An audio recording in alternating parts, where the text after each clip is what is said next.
Alright, so I got some more AliExpress stuff. So let's check it out, see if it's any good. Well, first thing I saw was this little device here, 13-in-1 DC 4.5 to 50 volts, 0 to 12 amp multifunction digital display, voltage ammeter, power meter, Type C, cell phone charging, PD 3.1.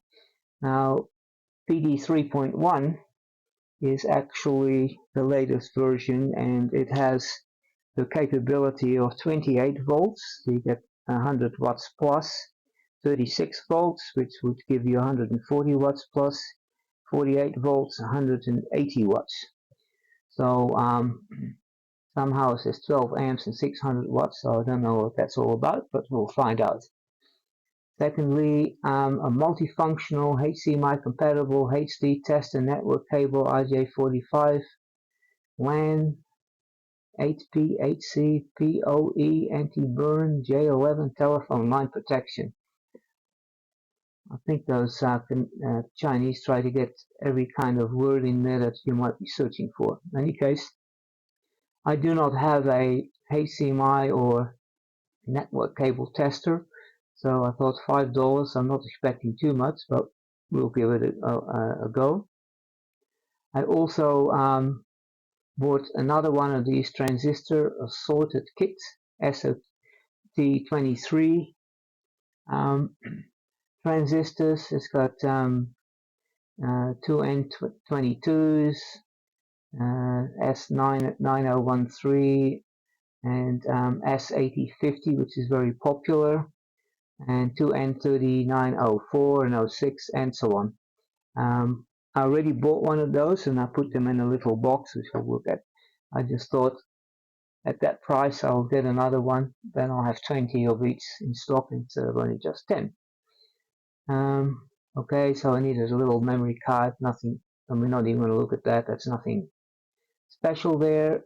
Got myself a kit of these drills in millimeters, locally in the stores here, since I'm living in the United States. You can only get these inch things, you know, like 8s, 30 seconds and quarters and stuff on, and I only work in millimeters, so this will work a lot better for me.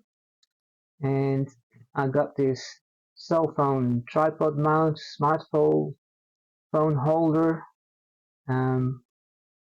I don't have anything to use my cell phone like as a potentially as a video recorder, so I got that. I also got a kit of rectifier diodes, SMD, SMA assortment kit, 24 values. It's got a bunch of Schottky diodes and ordinary diodes, which will come in handy, and got some wire, but we're not even going to look at that. Got this 28-in-1 precision screwdriver set. This is kind of interesting. I kind of like it. I've had a look at it. And I got these so-called jewelry pliers, which we'll have a look at. I bought that for a particular purpose, to make little test points that I like to put on my, when I'm developing PCBs, to hook up to oscilloscope and so on. It's kind of handy to have. I'll show you what I mean. So that's about it. So we're going to have a look at some of these things. Alright, so first thing, I put these in a little box, but they just came in a plastic bag, so there is no box for them. These are the drills, and this is 6 millimeters, and they've been sharpened, so they look okay to me. Bought some cheap drills from AliExpress recently. They weren't sharpened. I had to do that myself. That wasn't very good, but these appear to be okay. Not much else to say about them. I can stick them in my electric drill, and that'll be that. This here is the cell phone holder, and it's really nicely made. It's made out of aluminium, and it's got some adjustments here. It's got like 4 places where you can mount it on a tripod or things like that, and at the bottom too, there's actually two different sizes of mounts over there, a bigger one and a smaller one, and you can move it like this, and then you can lock it in with this knob, and also there is a little thing here that actually locks it in like this, locks it in place as well. So, oh no, actually this thing is actually for to lock this in place. Like that. In case you got a large device, so you can actually put that on your cell phone like so. Oh, got it back to front.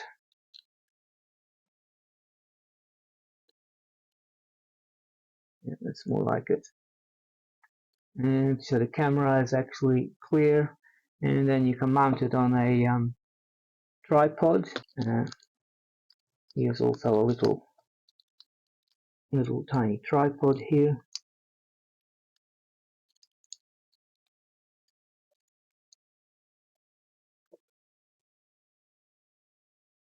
So you can kind of put it on a little tripod like that. Anyway, it's really well made, and I think that that should serve me well. Okay, what have we got next? Yeah, so I bought a kit of those little transistors over here, and I've put the codes.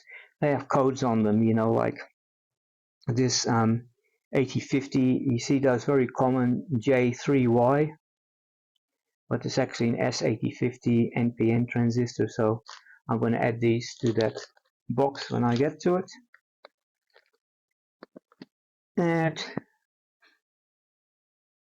so this kit of screwdrivers is rather interesting. It has a pouch with it, a little bit tight, and it opens up like that,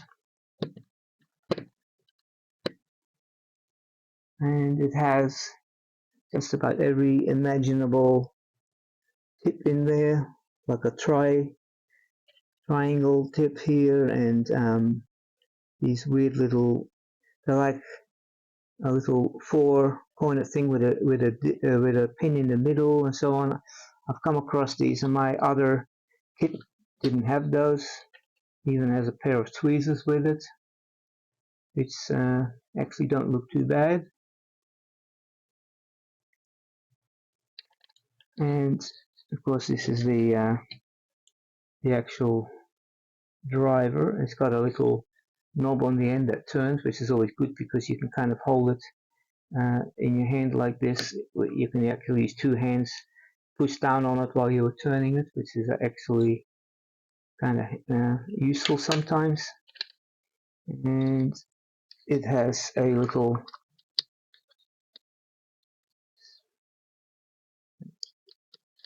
let me get that out of it.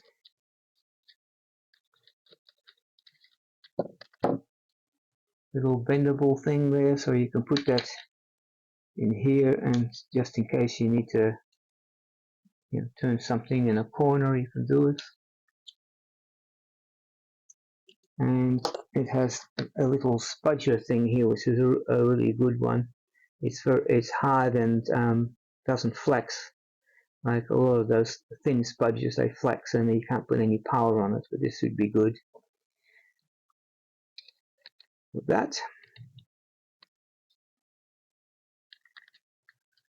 And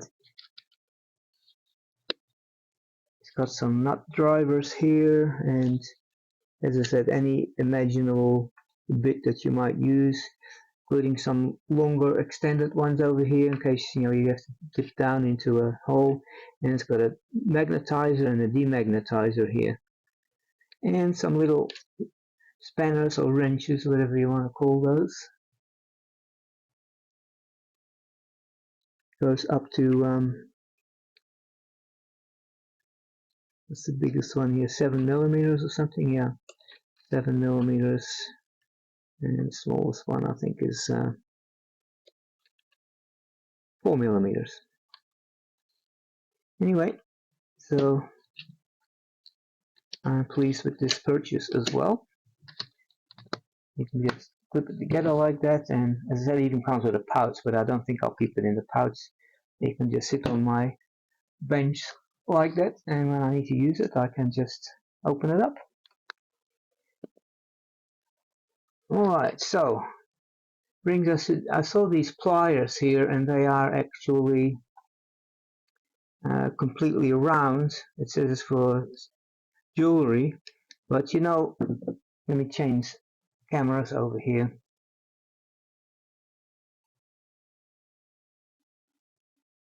I make these little guys over here, and these become test points to solder them onto a board, and then you can hook, you know, your test clips from your oscilloscope or something onto those things. This happens to be a multimeter thing, but you get the idea. And those little springy thingies that the oscilloscope comes with, that you can put them in there. And so all you do is now you can use long nose pliers, but long nose pliers are not round. They are sort of flat in the middle, and then you don't get a nice rounded one. And you can just bend it around there, and then you can just twist it. You can use another pair of pliers if you want to. And of course there's different sizes there, might definitely come in handy for other things as well.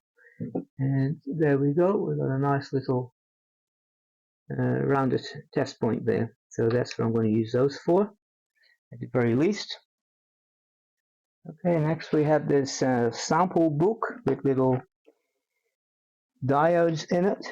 So we got a 1N4001, 1N4004, 4007, 1N5819, SR240, SR260, 1N5822, SR360, UF4007. I've got written on there the values, of course, 1 amp 50 volts, 1 amp 400 volts, and so on. They're all SMA sized, so they are a little large enough that you can comfortably solder them. And FR107, RS2M, SR1100, 2100, 2200, 3100, 5100, 160, SF18, and SF14, eSIM or ES1M, S1M, S2M, S3M, 1N5817. And they are marked as such, SS12, S3M, S2M, S1M, ES1M, ES1D. I believe SS ones are actually Schottky barrier diodes.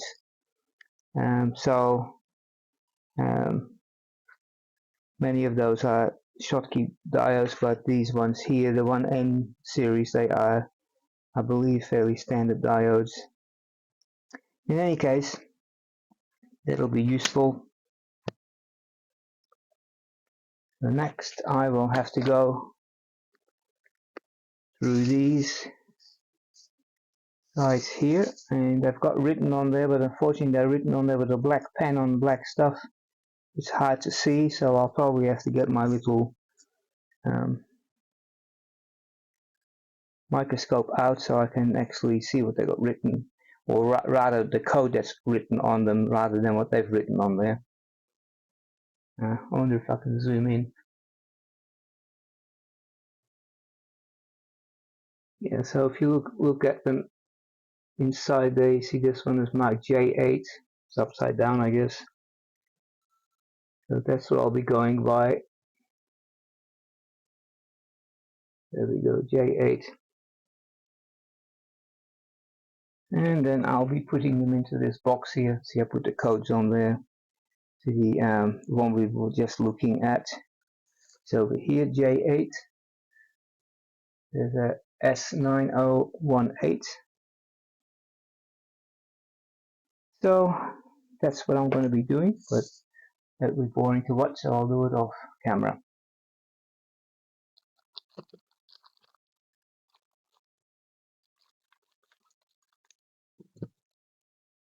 Got a little charging cable, which I probably won't use for anything. Okay, instructions for use.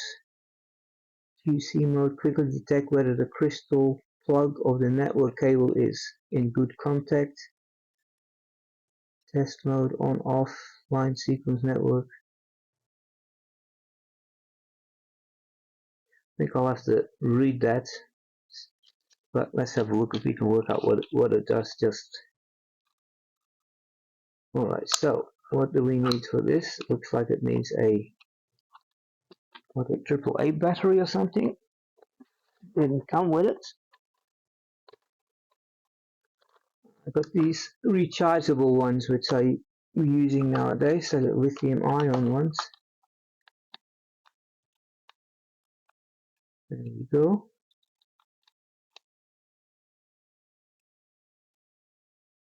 Something is flashing, HDMI. Sure, I've got a HDMI cable here. Never been used. I don't know what it came with anymore, but let's plug in one end over here. I guess I'll have to undo this.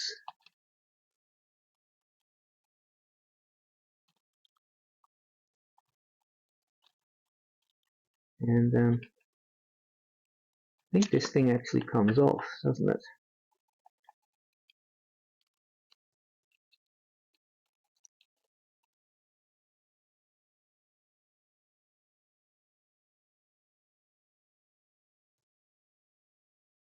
Okay, so I gather that it tests each pin on the cable, and if the little light comes on both of them, it must be good, as I haven't read the instructions. And you can either keep this on there or not. Alright, so what happens when you plug in a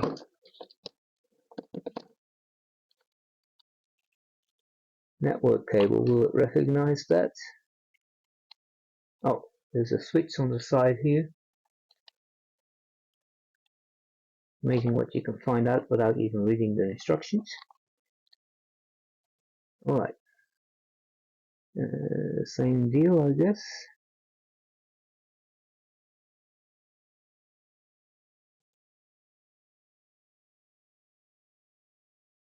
So this is telling us that there's no other buttons on there. It seems that it's counting rather quickly, so pin 1 seems to be connected to pin 3 and so on, which is kind of interesting. Now, is this a crossover cable? I think I made a crossover cable. Oh, of course it is, yes. This is a crossover cable, that's why. Let me get a standard cable and see what it does. Okay, it should be a normal standard cable. You need a crossover cable sometimes if you want to connect two devices together that are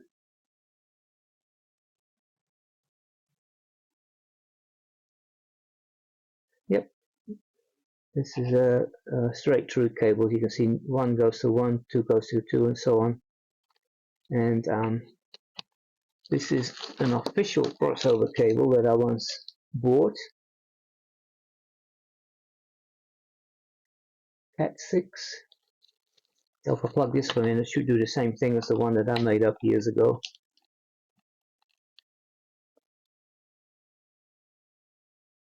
Yeah, 1 goes to 3, 2 goes to 6. And now it says POE POE bum prevention. It looks like, but it's actually an R burn prevention. It just looks that way.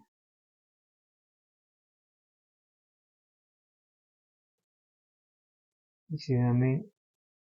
The R so close to the end, I guess that it looks like bum prevention, or unless somebody typed that in wrong over there. Anyway, it's a cheap device, but still kind of useful. I don't have anything to test cables.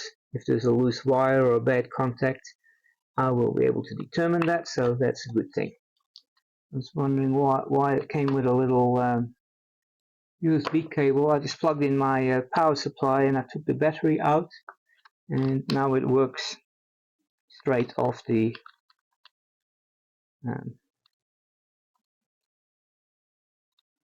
USB input for power.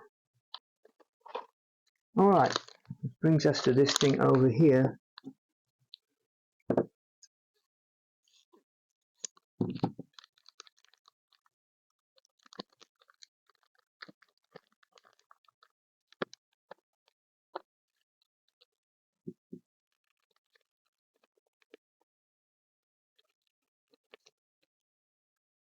Instructions.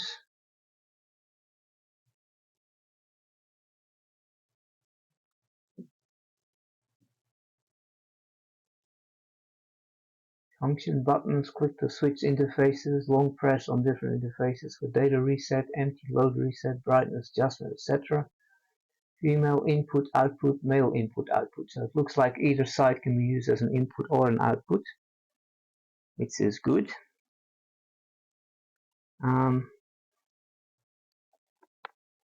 So I have a USB cable here, which is actually connected to my computer, which we can try. This one here. But let's have a look what else it says. Final functional operation, function key.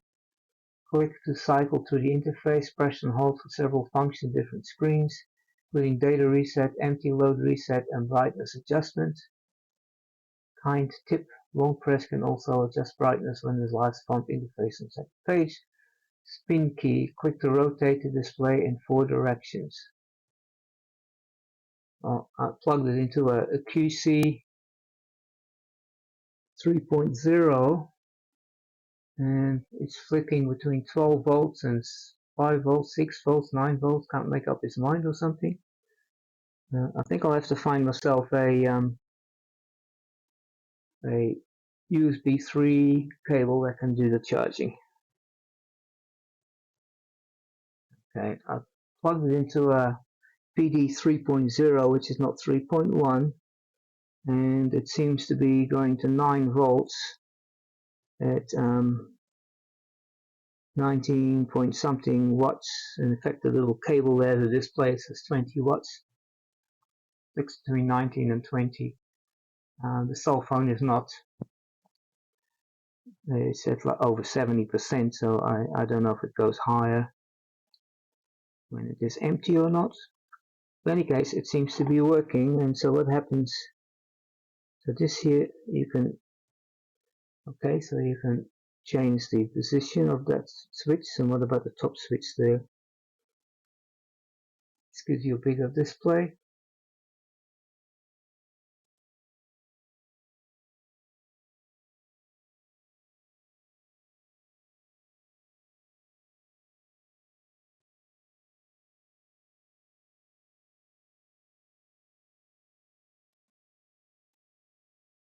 Looks like you can turn it off with that little switch as well. Seems to be working, and as I said, I don't have. Well, I do have another device there. Let me try it, but I think it's going to be the same. Yeah, it's the same. I don't have a PD 3.1 charger. I guess I'll have to look for one soon. But it is working. It's kind of nice. I think some useful stuff there. Got to read those little got to read those little manuals and find out some more about it. This thing here, I guess if you've got a cable that's like I've got cables going upstairs, you could plug this one in upstairs and leave this one downstairs or something, and you can see if the cabling in your house is good as well, but separate it out.